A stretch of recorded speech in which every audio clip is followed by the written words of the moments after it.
summer holiday time on the island of Sodor. Holidaymakers come from far and wide to enjoy the beauty of the island. It's the busiest time of the year for the Fat Controller's engines.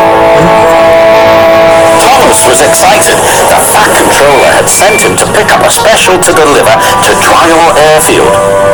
"What have you got there?" tooted Percy. "A balloon," replied Thomas. "A party balloon?" asked Percy excitedly. "No," said Thomas. "This is a very special balloon," and he chuffed away. Soon, Thomas arrived at the airfield. And hot air was puffed into the balloon.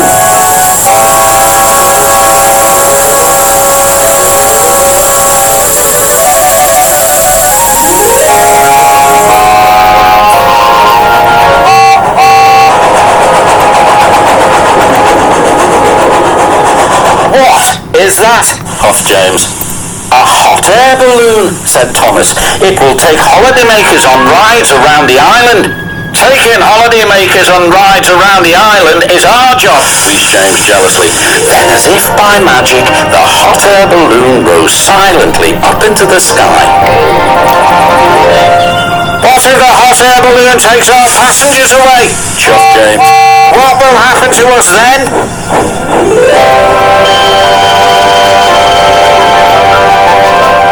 This made Thomas worry. Suddenly he wasn't so excited about the balloon. The balloon could be seen by everyone on the island of Sodor. Duck gazed at it for so long he ran into the back of Stepney. "Why, 'tis a floating basket with folk in it," said Donald. "Whatever will they dream up next?" said Douglas. James and Thomas were waiting at the level crossing. They were still worried about the hot air balloon. "If it takes our passengers away," chuffed Thomas, "there'll be no use for us engines." "Passengers should travel on trains," huffed James, "not in silly balloons." Then something big and round and red drifted straight towards them.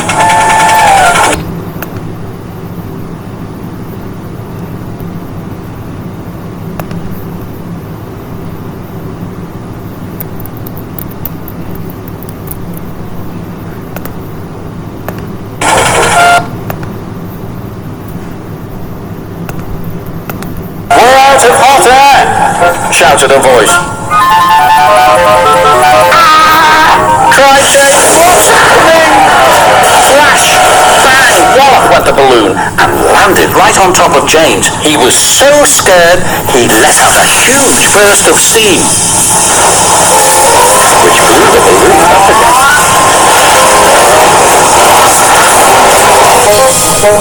The balloon rose into the air once more. "Well done, James," called his driver. "Your hot air did the trick." "Oh, no, James," cried Thomas. "You saved the hot air balloon." "I didn't mean to," groaned James. "Now it's sure to take our passengers."